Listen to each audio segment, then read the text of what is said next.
The night of the 5th of June, 1940, settled over London with a weight that felt almost physical. The Thames lay black beneath a blacked-out sky, and in the shuttered streets of Whitehall, very little moved. Those who had been awake these past several days had carried the news home in silence, news of beaches at Dunkirk, of men wading chest-deep into the Grey Channel, of destroyers listing and burning in the shallows.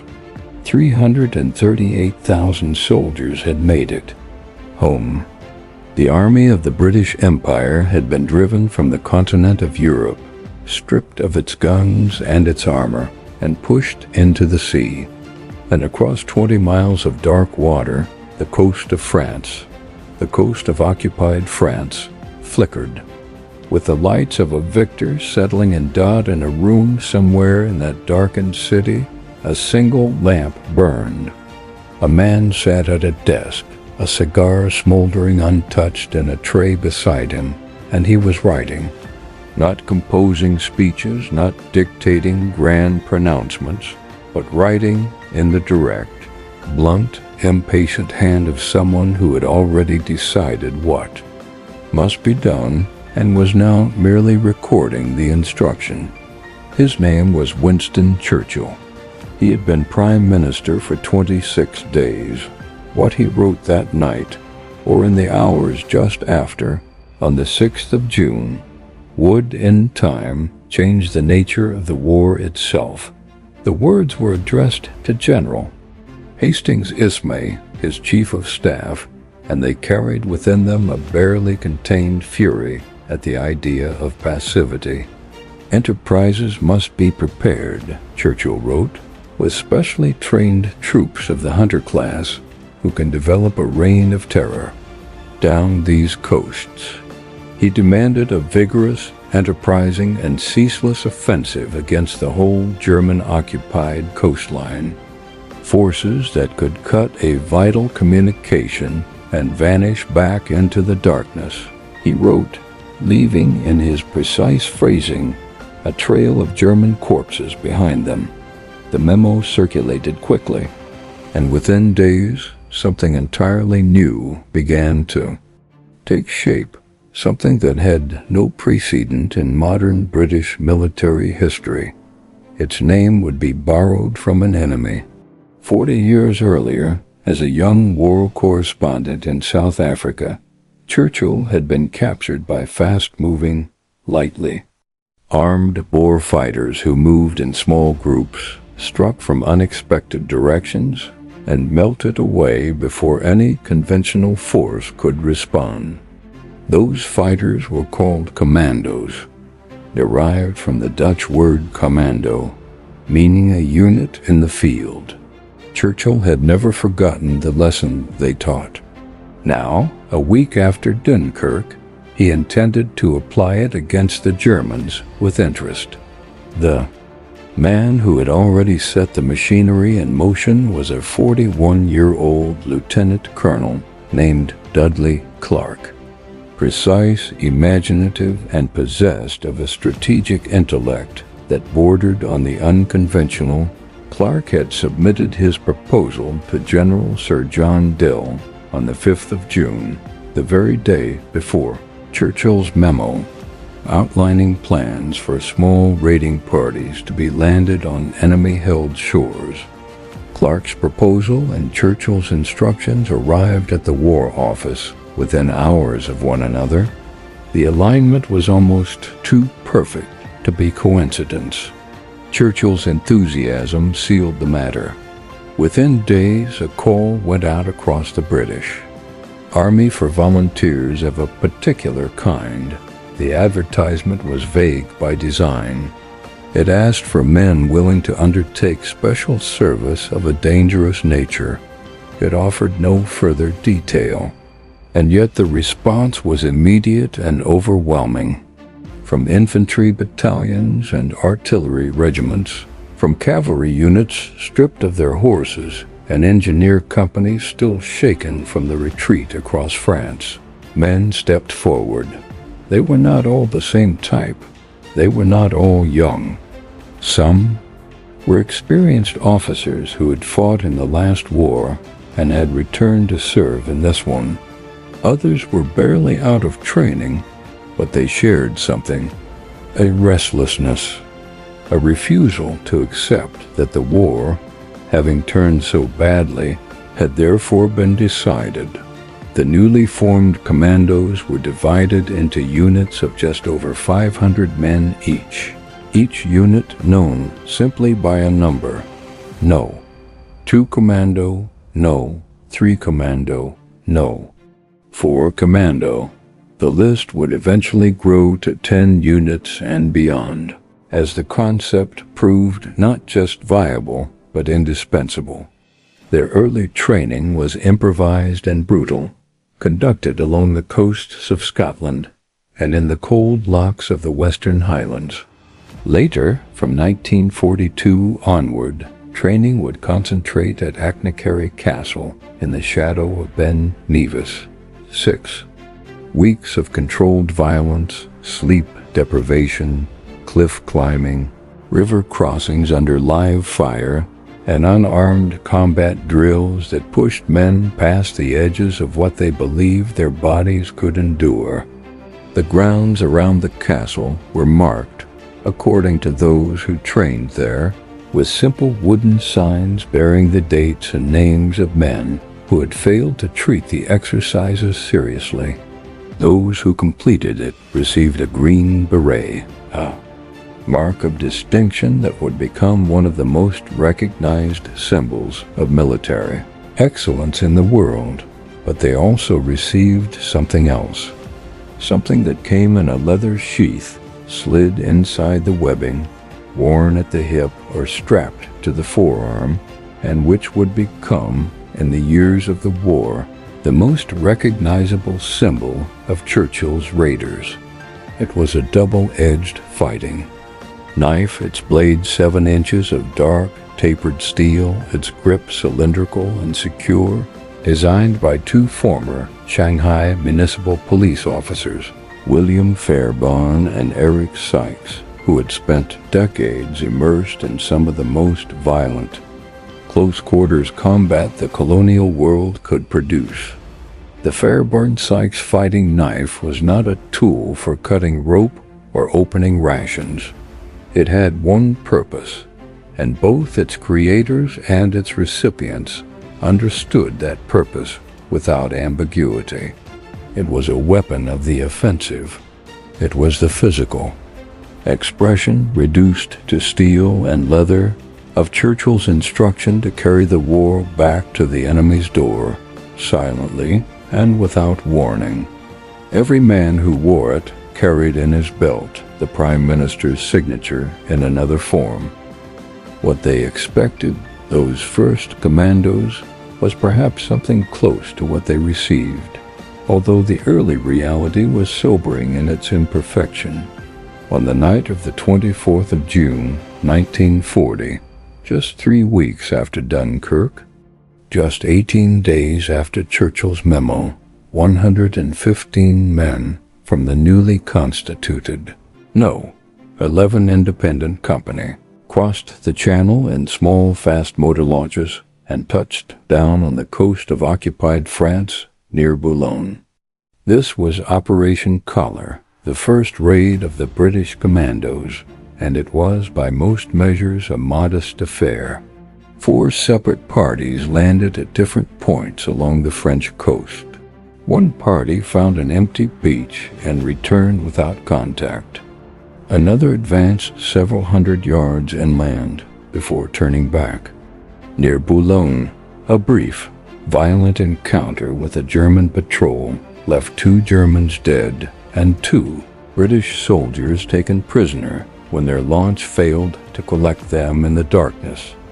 By any conventional measure, it was not a triumph. The intelligence gathered was minimal. The damage to German forces was negligible.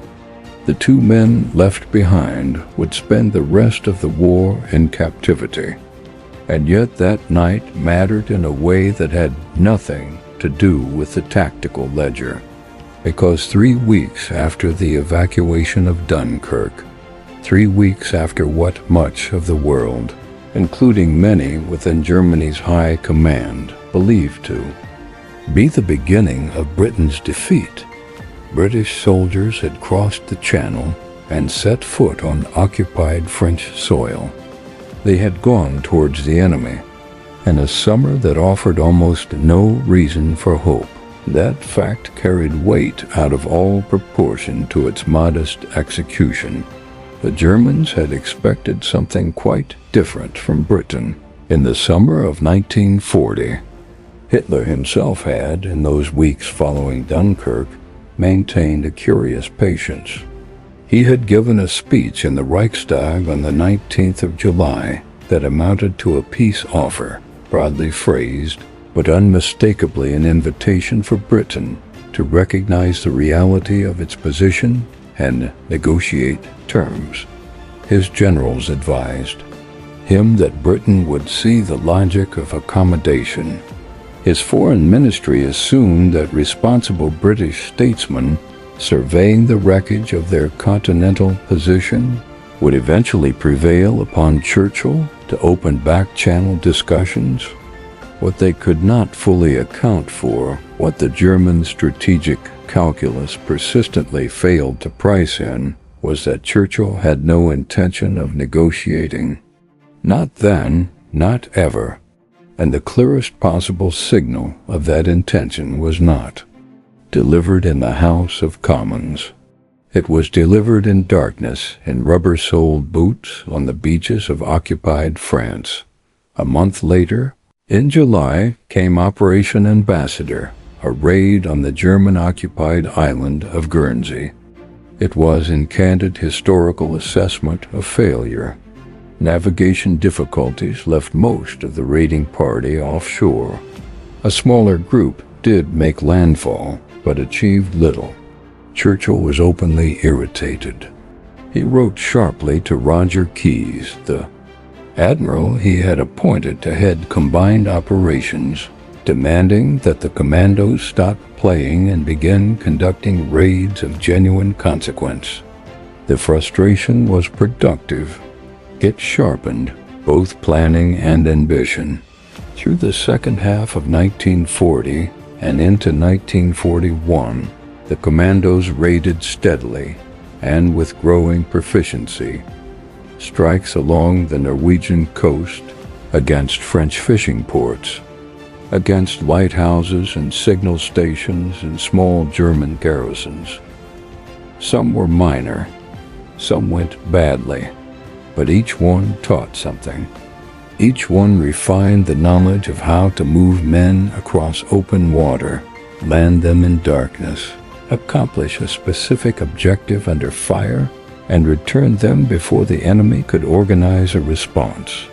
And through those months of refinement, the force grew harder and more precise, like the blade of the Fairbairn Sykes knife being drawn repeatedly along a whetstone dot by the winter of 1941. The planners at combined operations were ready for something larger, something that would announce without possibility of misinterpretation that Churchill's raiders had arrived in earnest. On the morning of the 4th of March, 1941, the Lofoten Islands of northern Norway lay under a clean, bitter sky. The islands rose steeply from a black sea, their ridgelines still carrying heavy snow, their small fishing towns tucked into the shelter of the fjords. The Lofotens were not, to the casual eye, a place of strategic significance. They were a place of fish, enormous quantities of cod and herring, brought ashore and rendered in factories that lined the waterfront of every village, their smokestacks rising in the sharp polar air. But fish oil, as the planners of combined operations had understood with some precision, was more than food. Rendered down and processed, the oil and glycerin produced in the Lofoten factories fed directly into the German manufacture of explosives, the archipelago's modest smokestacks were, in a very direct sense, part of the machinery of war. At 6 o'clock in the morning, 5 warships of the Royal Navy appeared in the Vestfjord at the base of the archipelago and began to move north. Aboard 2 infantry landing ships, HMS Queen Emma and HMS Princess Beatrix, were 500 men. Of No. 3 and No. 4 Commando, joined by 52 Norwegian soldiers in exile who had spent months training in Scotland for exactly this moment. The mission was Operation Claymore. The landings began without a shot fired. At Stamsund, at Henningsvær, at Svolvær and Bredesens, the commandos came ashore in the early morning light and moved quickly to their objectives. The German garrison, fewer than 200 men spread across the islands, was taken entirely off guard. Some surrendered immediately. Others scattered into the surrounding hills. In the harbor at Svolvær, a German armed trawler attempted to escape and was engaged by the destroyers. Its crew was captured before the vessel could transmit a meaningful warning. The Enigma codebooks recovered from that vessel cipher. Materials including rotor wheels for a naval Enigma machine would be among the most significant intelligence captures of the entire war, though their true value would be kept from the public for decades. While naval demolition teams set to work on the fish oil factories, the commandos rounded up prisoners, searched for intelligence materials, and moved through the small Norwegian communities in an encounter that neither side had entirely expected in quite this form. More than 300 Norwegian civilians made the decision, on the spot, to leave everything behind and travel back to Britain aboard the withdrawing ships to join the Free Norwegian forces. They walked down to the docks carrying whatever they could carry and boarded vessels bound for a war they intended to fight. 11 fish oil factories burned. 18,000 tons of German shipping settled to the bottom of the fjord. 800,000 gallons of oil that would have fed the German explosives industry, was destroyed. 216 German prisoners were taken, and when the last of the commandos re-embarked and the flotilla turned south for the open sea, they left behind not a single British casualty, not one. The operational report was received in London with quiet satisfaction. Churchill, who reviewed it personally, called it an admirable example of what vigorous action could achieve. The Prime Minister had gambled on a new kind of soldier and a new kind of warfare, and on the Lofoten Islands on a March morning, that gamble had paid off completely. But what happened in the weeks that followed the Claymore raid said something. Perhaps even more important than the raid itself, Hitler's reaction to Claymore was, in military terms, disproportionate.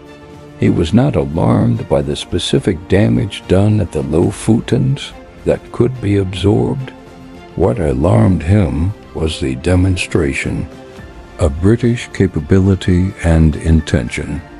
Norway, the Fuhrer had written in a directive barely weeks before Claymore, was the zone of destiny in this war, the territory whose loss to a British counter-invasion would unravel his strategic position in Northern Europe.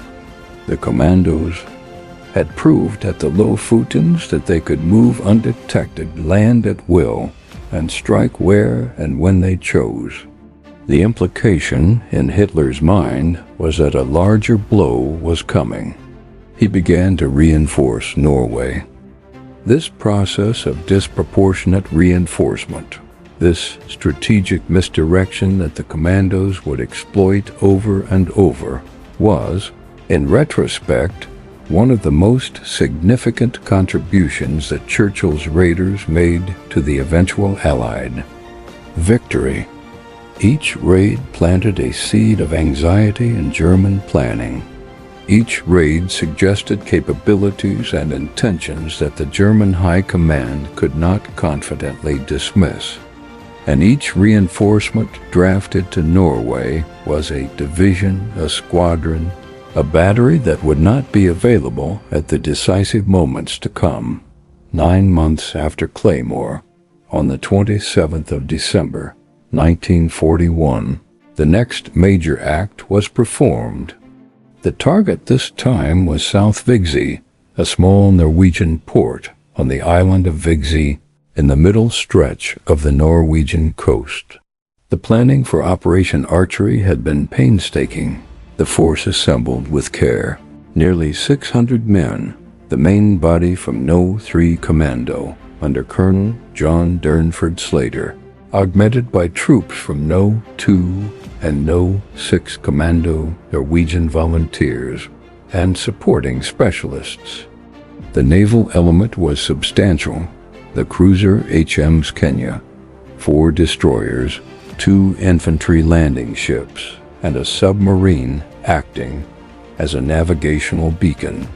Air support from the Royal Air Force had been arranged, with Blenheim bombers tasked to suppress the shore batteries and keep the Lofoten fortress gunners looking up. The passage to Vigsy was made in the gray pre-dawn dark of the Norwegian winter. The ships moved quietly through the Vaxfjord, the black walls of the fjord rising on either side. And then at 8:48 on the morning of the 27th, HMS Kenya opened fire on the German coastal batteries, and the Blenheims swept low over the town as white phosphorus grenades were dropped to create a smoke screen on the landing beaches. On board the assault craft, the men of No. 3 Commando sat with their weapons, listening to the concussion of the naval guns roll off the rock walls. Some held their Fairbairn Sykes knives in their laps and ran their thumbs along the blunt edge as a man might turn a coin. It was not sentiment. It was attention, the focusing of the mind on the work ahead. The landings went largely to plan. At Hollevik to the south, one group came ashore without opposition and moved to secure the flank. On the main beach at South Vigsy, however, the story was different. The German garrison in the town, elements of the 181st Infantry Division, a competent and determined force, fought from buildings and alleyways with skill and ferocity. What had been expected to be a rapid advance through the town became a street fight of the kind that grinds men down in increments. Section by section, the commandos pushed through South Vigsy, clearing houses with grenades and Thompson submachine guns, using the narrow alleyways and snow-covered gardens as corridors of advance. Smoke from burning buildings drifted across the waterfront. The sound of close-quarters combat echoed off the warehouse walls.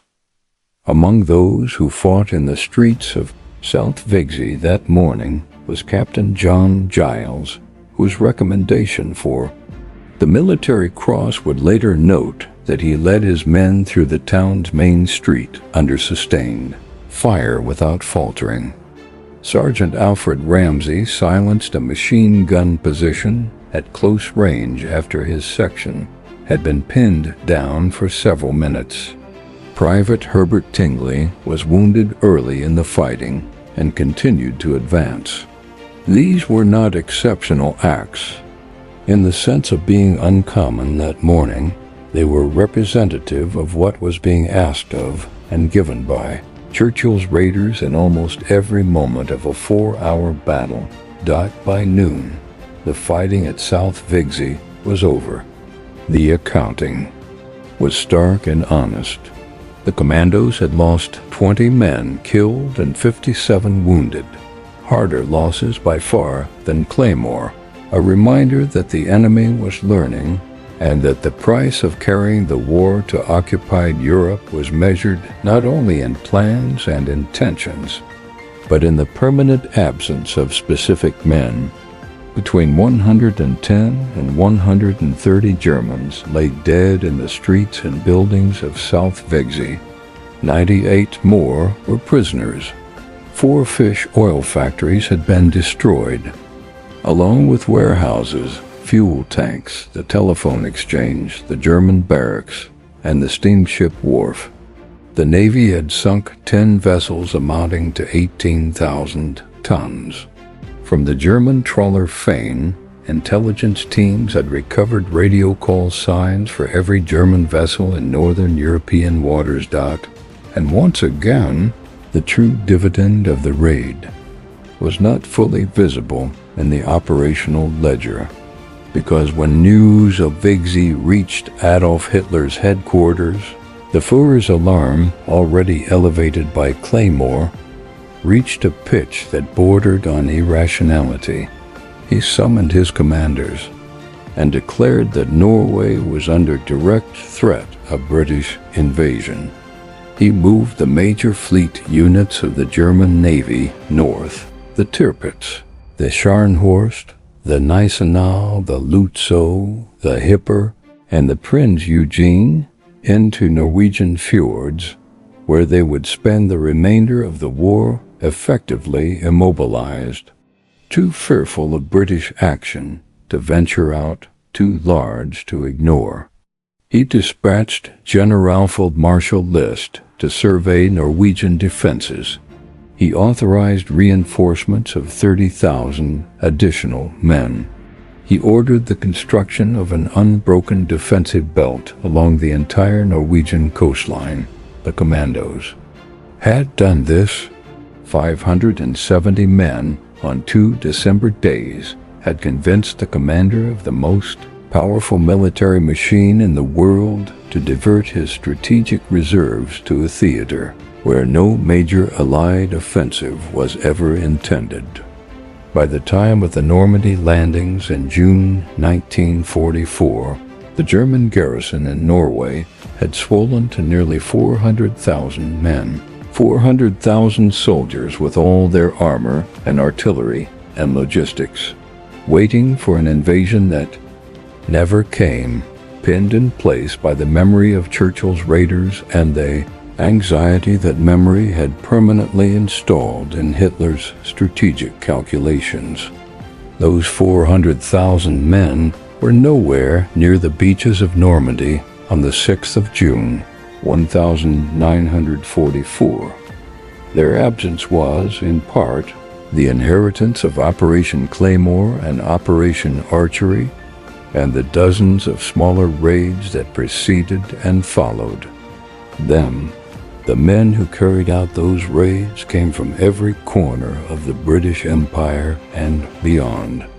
As the commando program grew through 1941 and 1942 into a force of genuine scale, its ranks included Scots, Welsh, and English, but also Canadians and Australians, South Africans, and Indians. Free French fighters who had escaped the fall of their country and crossed to Britain with nothing but the will to keep fighting. Polish soldiers who had survived the German invasion of September 1939 and made their way across 2 borders to join the Allied cause, and Norwegians who had left their homes and their families and their country behind them and were now being returned to its coast and dark water in assault craft with weapons in their hands. The Commandos were, in this sense, something larger than any one nation's army. They were the visible proof of what Churchill had called, in those early broadcasts, a cause that unites all the free peoples of the earth. What those men expected when they volunteered was physical hardship, and they received it in abundance. The training at Achnacarry Castle in the Highlands was designed, deliberately and without apology, to break men who could be broken and forge those who remained into something different.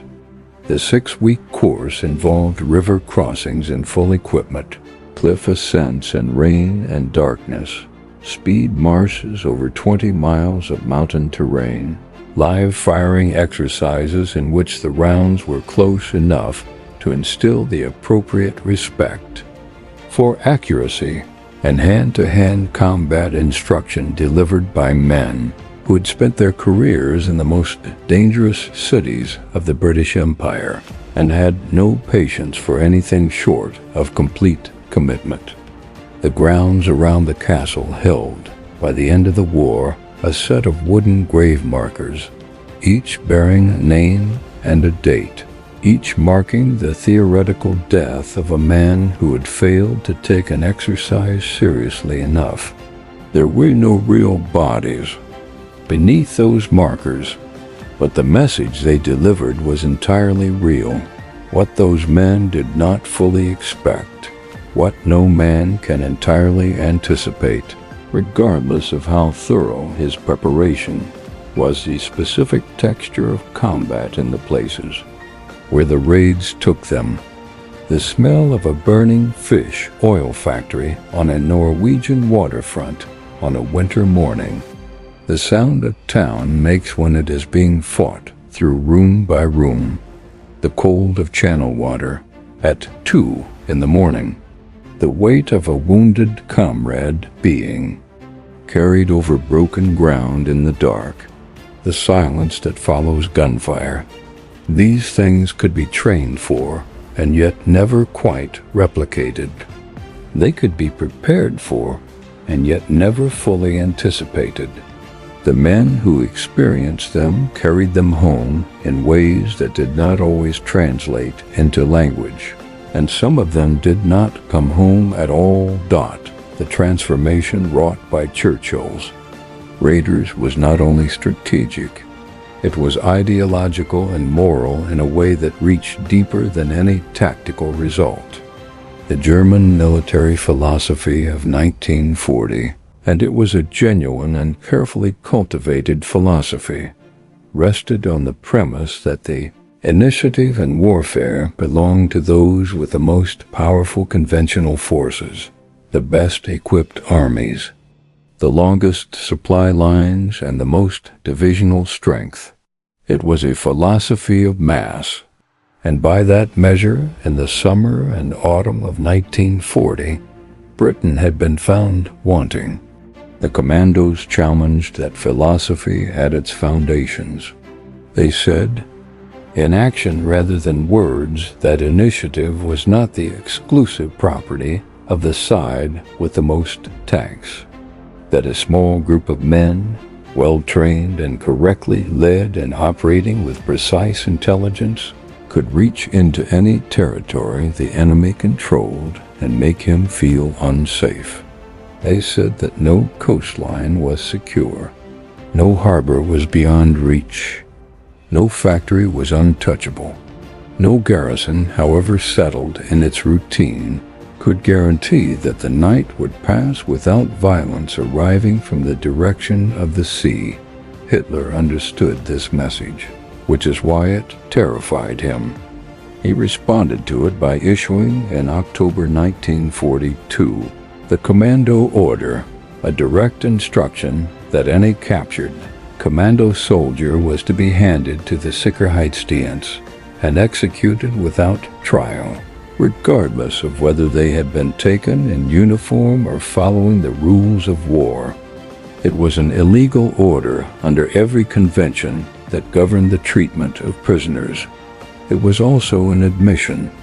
A man who issues an order to kill his enemies on capture, rather than imprison them, is a man who has no answer to those enemies. The Commando Order was Hitler's acknowledgement that he could not defeat Churchill's raiders by conventional military means. It was, in its ugly way, a tribute, and the commandos knew it. The men who crossed those beaches and paddled those harbors and climbed those cliffs and fought through those streets carried with them Beneath the physical weight of weapons and equipment and exhaustion, something that sustained them through all of it.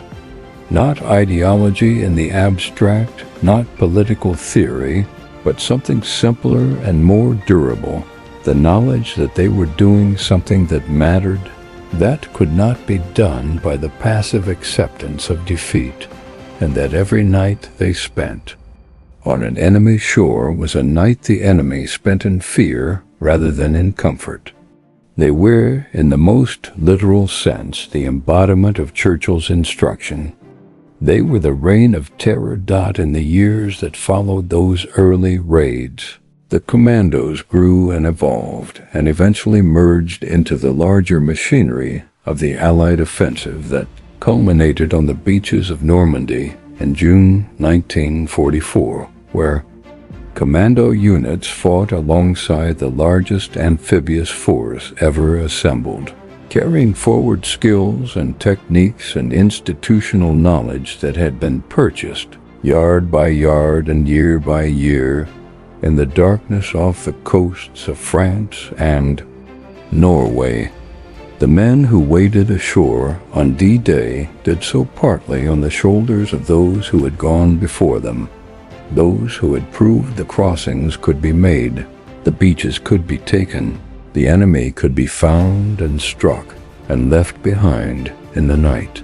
The raiders are not all remembered by name. Many of the men who volunteered in the summer of 1940, who stepped forward for special service of a dangerous nature without knowing what form that service would take, have no particular memorial.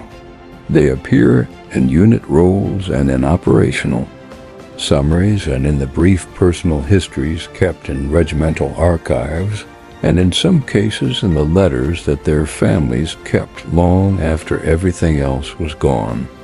But they are present still in everything that their actions made possible.